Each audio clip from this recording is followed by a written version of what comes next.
Hey everybody, it's Harry from SoCal, the YouTube channel that teaches you how to master barbecue so you can spread barbecue love. You're probably wondering why am I holding these Eggo mini pancakes. I'm going to take you guys through an episode on how you want to break in a brand new pellet cooker. I just got my Jim Bowie from Green Mountain Grills recently, and we're going to show you guys how we break it in. We start it up and then we calibrate the Green Mountain temperature wise and reveal what am I going to do with this little mini Eggos.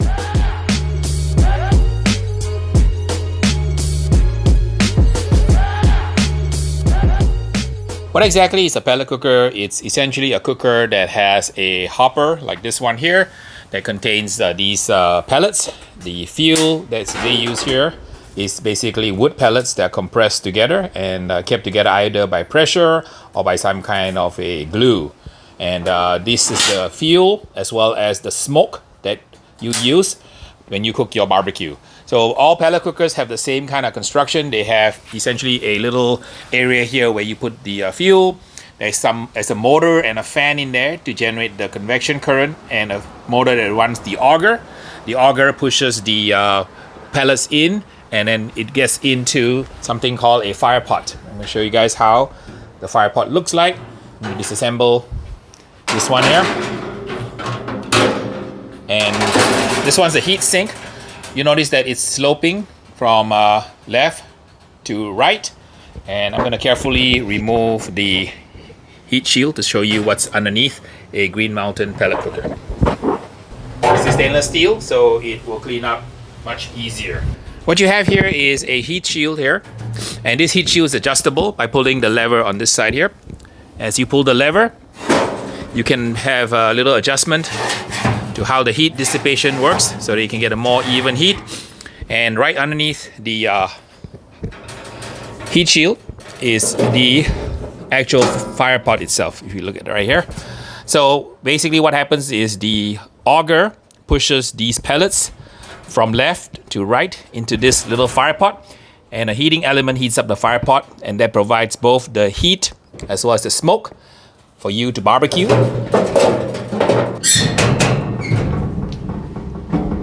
There's a channel on the right hand side. This is where the grease drips down, and there's a channel that kind of allows the oil or grease from the cooking to flow into a channel, and then it flows into a little chute here. It goes into a bucket. Behind this door is a little outlet here, and you can put your shop vac here to suck out all of the ash from the pellets that you burn. So it makes cleanup a breeze. So this is a nice improvement over the old model. You also have the exhaust, and you notice how it's mounted like this. So you can kind of twist it to open or close the gap here. So if you want to increase the gap, you can kind of unscrew it. If you want to lower the gap, you can kind of lower it here. This unit has hooks for you to hang your tools. It's got a much sturdier legs than the previous model. A little tray at the bottom for your pellets and accessories. Really commercial, professional grade wheels, and a nice little rack to work with. So these are all great improvements. Also, you notice that you can see the pellets now. There's a little viewing chamber here, and also the lid is stainless steel, and you also get a little viewport so you can see your food cooking in the Green Mountain.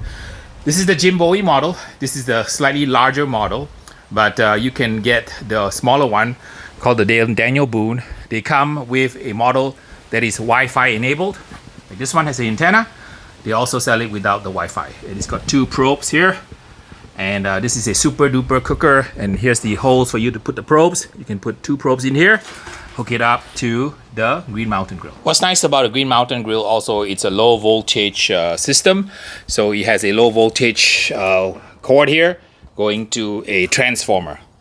And what is super convenient is that they put a cigarette lighter type connector here.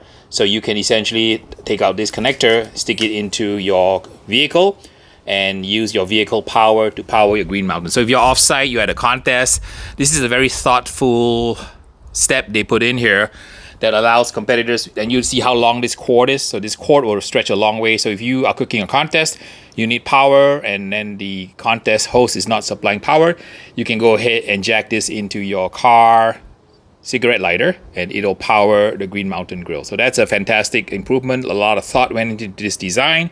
Also, if you don't have a car, they provide a little adapter here, kind of cigarette lighter adapter. You kind of plug it in, and it's got 2 clamps here. So I assume that you can get a portable battery pack and hook up a battery pack so you can power your Green Mountain in remote locations. So that is a very, very bonus feature for folks who cook remotely, especially for teams, because a lot of times the contest power isn't very reliable. If the generator trips in the middle of the night, you're SOL because your meat's not going to get cooked. So this is a very, very helpful step here. This is where I put a lot of thought. A little transformer, and then you plug it into the wall. Folks always ask me what pellets I use. I use the Green Mountain Premium Fruitwood blend. This works really, really well for almost all types of meats. All right, Beans. Hi. So, you want to join me in this episode, Beans? We're checking out the Green Mountain Grill, and it's a great smoker, and we're going to talk everybody through the tips and tricks of setting it up, burning it in, and then maybe we'll cook some food for you, and you get some little snacks after I finish cooking for my viewers. To make it easier to clean the heat shield, they recommend that you wrap it in foil, which is what I'm going to do.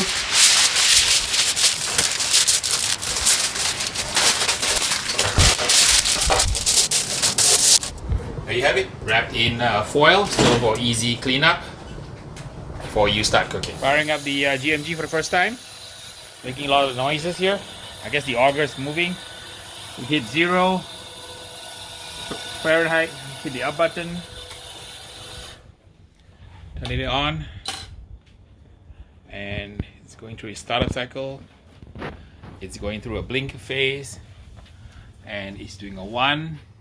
So we turn it off according to instructions. Once we hit the 1, then we plugged it in again, and then now it's gone to off. What's the next step? Hit the power button again. Hit the power button again one more time, and it goes to 0. Yeah, 0, 1, 2, 3. Okay, so it goes to 1, 2, 3. So this is our usual step. You have to turn it on, see the number 1 on the display, and then after that, turn it off and turn it back on again. Press up. Hit up on there. Hit up. Hit up. Oh, hit up. Green Okay. up arrow. Hit Right there. up arrow. Okay. Hit that one. We hit the green up arrow once. Okay, hit it once. There you go. All right, so he has 1 now. So what's the next thing? All right, after 2 or 3 minutes, it goes to number 2, and then the fan comes on in part of the first use startup cycle. All right, so the unit is at number 3 now, and it's starting to smoke. So that's normal as the pellets heat up, and usually it gets a little bit smoky when you start up. So that's pretty normal. Temperature is going up, and then we go up to right now it's 79, and we should wait until it goes up to 150, and then we set it to 350 for 30 minutes, right, for a burn-in. So here's the manual here, talks about the first startup, and then we get to 1, 2, 3. Sorry, we go to 1 and we turn it off. Then we go 1, 2, 3, I don't even know why it says that. and then it will hit 150. And right now it's at 84 degrees. You can see that 85 degrees. And then after that, we need to turn it to 350 and run it for 30 minutes. So after it goes to the initial 150, wait for it to be at 150, and then you can change the temperature. Now, because it's our initial burn, we need to burn it for 30 minutes just to burn out all the residual, I don't know, plastics, whatever. And then we're gonna go to 350 right now. So it's our first time. Let's see, I'm holding it down, and it immediately goes to 350. This thing is very efficient and fast. Cool. So how long we burn this? 30 minutes. 30 minutes, okay. So cool, you guys have seen my crew, right? So that's K-Dog and Bryce. So they are the actual people who actually run my class. The testers, the experimenters. So they set up the class and they get all the canopy stuff out here. We're setting a class for Friday. The class is on Saturday.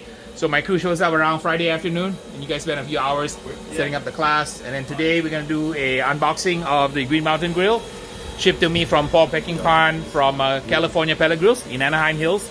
Paul's my student, also my buddy.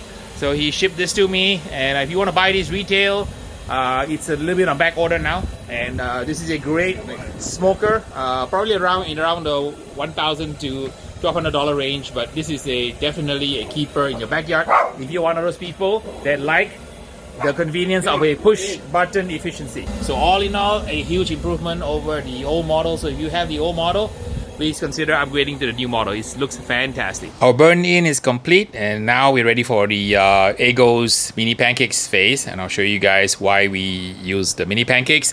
So to turn on a Green Mountain grill, it's pretty straightforward. You just make sure that the power is on, and all you need to do is just go ahead and plug in the grill, and it should show off.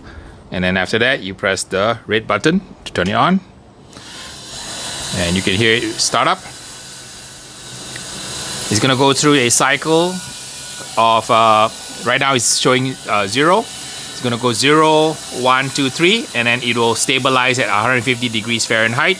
And you always want the grill to reach 150 before you adjust it to your desired temperature.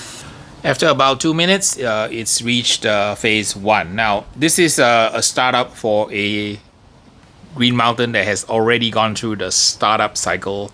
So you want to make sure you read the manual and do the startup cycle before you go through the normal startup process of just pressing the red button. It's at temp of 150, so let me take it up to my favorite cooking temperature of 275.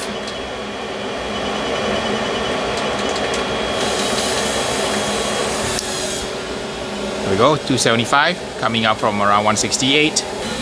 We are at the cooking temperature I like at 275 degrees. It feels about right, about a quarter second rule. You can put your hand on it. I'm gonna calibrate the temperature later, but I just want to show you how we look at the different temperature ranges within the pit by using a box of frozen pancakes. All right, we're done, and I put it kind of evenly over. We'll see which one burns first to see how even the heat distribution is gonna be on the Green Mountain grill. It's been about 10 minutes. Let's take a look. Super even. No problem at all whatsoever. So very, very even heating. None of the frozen pancakes have actually burnt. That's a good sign. All right, we are at about the 25-minute mark, and it looks like everything is nice and even. So very even heating on the right-hand side. They're all kind of nice, about the same texture, so you can tell whether it's drying out. So this side, left side, is absolutely very, very even. Let's try the right side. So I'm noticing that it's dry on this side. So this edge here, on the outside edge, this one is drying out. So you can see these little pucks are burnt and they are dry, versus these are not so burnt. So I'm noticing that it's hotter towards the back here. So this back edge here is going to be hot, and let's see here, this edge here is going to be hot. So I'm noticing basically a U-shaped heat zone. So these 4 here, the 4 in the back, are kind of dry, and the 4 here are very, very dry. So now that I know the characteristics of the Green Mountain, it's really very even, because most of the right hand side is a good cooking area here, and then we have this center spot here that's really good, and then I know the edge is going to be a little hot. So these are kind of dry. Like this one here is very dry. You can see that here. So I have a U-shaped area here that's hot, but the rest seem okay. So that's a good calibration drill. So now let me try it at a hot and fast style brisket cook. I'm going to take it up to 400. Hey, Miss Beans, you want some pancakes? Okay, here we go. Come on, like it? Want some of these beans? Pancake? So all the testers that I didn't use, right? All for you, Beans. Right? It's been about 15 minutes now, so you can see that there's definitely a hot zone here. So you can see these pucks are now burnt. See, it's burnt right here, and then these are not. See, much better on this side. Flip it over so you can see.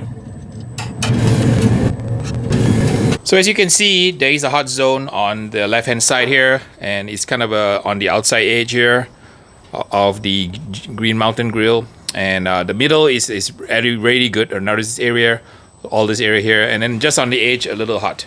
So if you're cooking at 400 degrees hot and fast, you have to just be careful where you put your brisket. If you want to put it kind of like right here on the right hand side towards the back is good, because the edge here on the right hand side is hot and all the way to the back is hot. So these are all the hot zones at 400 degrees. So you've seen the comparison between the 275 and the 400. So that will give you a good indication of how to get the maximum best results out of your Green Mountain pellet cooker. Now this technique works also for different kinds of pellet brands, also works for stick burners, also works for pretty much any grill that you have. So I highly encourage you to try this frozen pancake method to optimize and know your various grades, temperatures on your different pits and cooking styles. So there you have it, another episode from Harry from Slapyodaddybbq. I hope you enjoyed this unboxing video and showing you guys the tips and tricks on how to calibrate the grade temperatures on your Green Mountain grill. This technique applies to all grills, so I hope you will like and subscribe this video. We'll see you guys in the next video.